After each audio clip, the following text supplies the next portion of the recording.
Los Angeles, October 1966. A Tuesday morning, Marlon Brando is sitting at his desk. Scripts are stacked everywhere, phone messages he hasn't returned, a studio contract he's been ignoring for 3 weeks, the usual, the noise that never stops. His assistant walks in, sets the mail down, walks out. Brando doesn't touch it. He never does. Most letters go to a secretary. Most letters are requests, demands, accusations, people wanting something from him. He has been famous for 15 years, long enough to know that fame is not attention, it is hunger. Specific, unending, never satisfied hunger.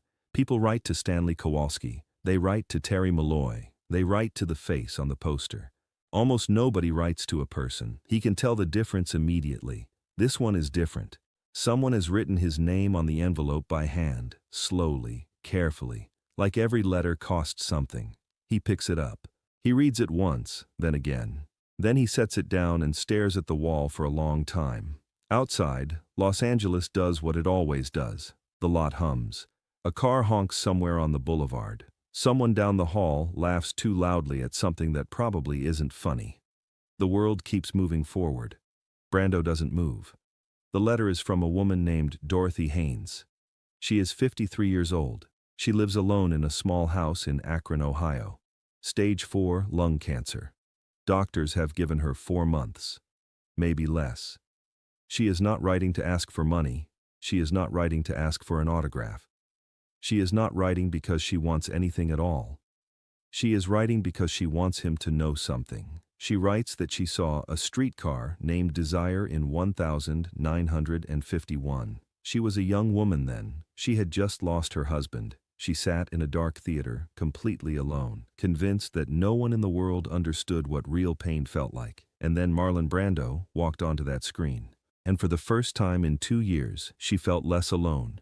She writes that she has carried that feeling her entire life, through another marriage, through children, through loss after loss. Every time the darkness came back, she found a theater. She watched him, and the darkness receded just enough to keep going. She is not asking for anything. She just wanted him to know. Before she couldn't tell anyone anything anymore. She signs it, Dorothy Haynes, Akron, Ohio. No return address, no phone number, just her name and her city, offered up like a quiet confession. Brando folds the letter. He puts it in his jacket pocket. He doesn't say a word to anyone, but to understand what he does next, you have to go back, way back, Omaha, Nebraska, 1,930 seconds. A boy grows up in a house full of silence and damage. His father is cold and distant, a man who communicates through contempt. His mother is brilliant, funny, alive when she is sober. She is someone else entirely when she isn't. Young Marlon never knows which version will be there when he gets home. He learns early that loneliness is not a feeling. It is a condition, like weather, like gravity. You don't escape it. You learn to carry it without letting it show. He carries it into every role he ever plays. That is why Stanley Kowalski doesn't feel like acting. That is why Terry Malloy makes grown men cry. That is why audiences lean forward in their seats without understanding why. Because they are recognizing something true. Something that has no name. Something bleeding through the screen from a man who actually lived inside that particular darkness. When Dorothy Haynes sat in that dark theater in 1951 and felt less alone, she was feeling Marlon Brando's actual life. He understood this better than anyone. 3 days after the letter arrives, Brando is on a plane to Ohio. No publicist, no assistant, no camera crew. He tells no one where he is going. He books the flight himself. He packs a single bag. He lands in Akron on a gray Thursday afternoon, rents a car. The woman at the counter recognizes him, starts to say something. He shakes his head gently. She stops. He takes the keys and walks out without another word. He drives to the address he tracked down through the post office using nothing but her name and city. He takes a wrong turn outside the city center, finds his way back. He doesn't ask for help. The house is small, white siding, worn slightly. A garden someone has clearly loved for a long time, now starting to go untended. A front path lined with something that will bloom in spring but isn't blooming now. A porch with a single chair and a small table with a coffee mug still sitting on it. Brando sits in the rental car for a few minutes. He looks at the house. He looks at the garden. He thinks about a woman who built something beautiful here and is now watching it slowly go unattended because she no longer has the strength. He is not rehearsing anything. He has no speech prepared. He has no plan. He simply got on a plane because a woman told him the truth and deserved to be seen. He gets out. He walks up the front path. He rings the bell. The door opens. A woman stands there. Thin now. The kind of thin that comes from illness rather than intention. Gray hair, careful eyes. She is wearing a blue house dress and holding a dish towel, and she is completely unprepared for what she is looking at. Marlon Brando, standing on her porch in Akron, Ohio on a gray Thursday afternoon. She doesn't speak. She can't. She looks at him the way people look at things they have decided cannot possibly be real. He smiles. Not the movie star smile. The real one, quiet and a little crooked. And I got your letter, he says. Dorothy grips the door frame. I wanted you to know, Brando continues, that what you wrote meant more to me than anything I've received in years, maybe ever. She still hasn't spoken. Her eyes are filling. And I wanted you to know, his voice drops lower, unhurried, that you were not wrong. Everything you felt in that theater was real. I meant every single moment of it. He pauses. I'm glad it kept you going. Dorothy finally finds her voice. It comes out small and shaking. How did you find me? You told me your name, he says simply. That was enough. She laughs. The laugh of someone who hasn't laughed unexpectedly in a long time. It surprises her. She puts her hand over her mouth. He asks if he can come in. She says yes without hesitating. They sit at her kitchen table for 3 hours. He doesn't perform. He doesn't talk about Hollywood. He doesn't mention the film he just finished or the contract dispute that's been in the trades. He asks about her life, her first husband, her children, the theater on Maple Street that closed in 1959, the garden she built from scratch in 1962, the roses that came back every spring even when she neglected them, what she cooked on Sundays when the house was still full of people. Dorothy talks. She hasn't talked like this in months. Since the diagnosis, people handle her carefully. They choose their words. They change the subject when things get heavy. They look at her with a specific, suffocating pity she has come to despise. Brando doesn't do any of that. He doesn't look away. He doesn't redirect. He sits with whatever she puts on the table, and he stays there. He listens the way very few people ever listen. Completely.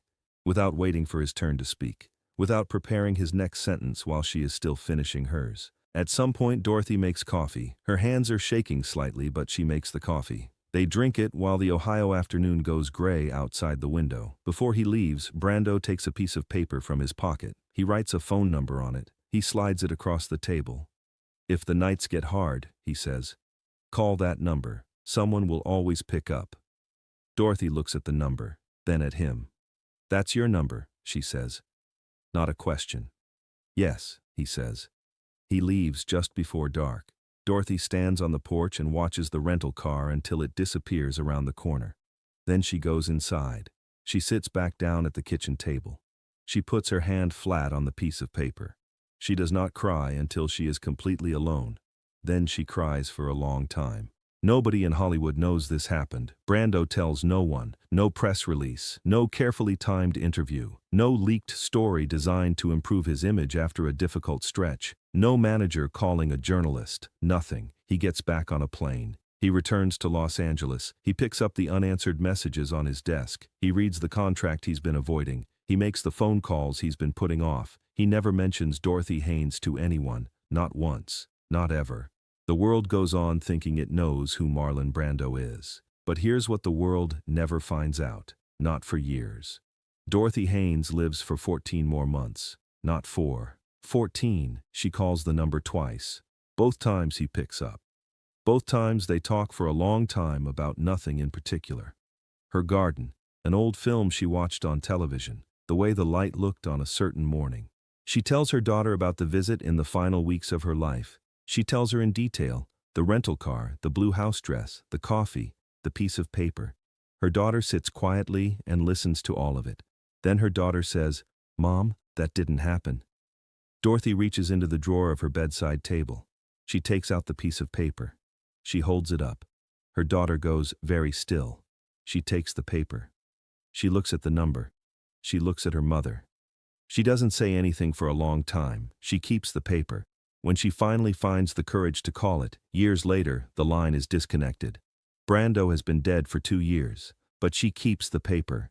This is the Marlon Brando that Hollywood never sold you. Not the difficult one, not the overweight recluse demanding millions for 10 minutes on screen, not the box office poison, not the rebel without a cause, not the tabloid story, not the cautionary tale. The one who read a letter from a dying woman in Ohio and got on a plane. Not because anyone was watching. Not because a publicist suggested it. Not because he was trying to rehabilitate his image after 3 consecutive box office failures. Because a person told him the truth and deserved to be treated like a person in return. He won 2 Academy Awards.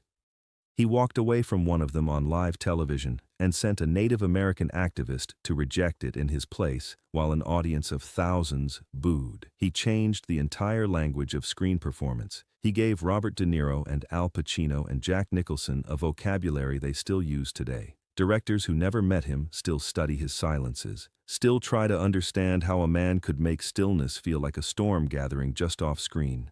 But he also drove a rental car through Akron, Ohio on a gray Thursday afternoon to knock on a stranger's door, because she wrote his name carefully on an envelope. Like every letter cost something, and to him, it did.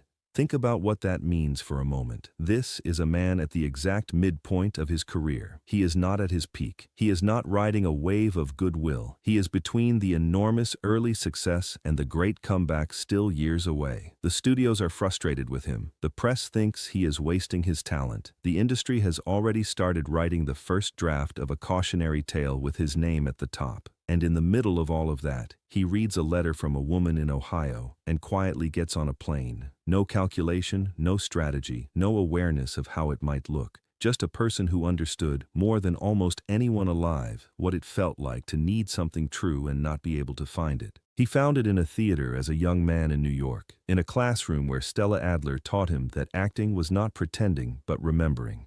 In the specific silence of an audience that goes completely still because something real is happening on stage. Dorothy Haynes found it in a dark theater in Akron in 1951. Brando knew exactly what that meant, because it had happened to him too, in a different room, in a different year, with a different person standing in the light. You do not forget the thing that kept you going, and if you can, you find the person who gave it to you and you tell them you know.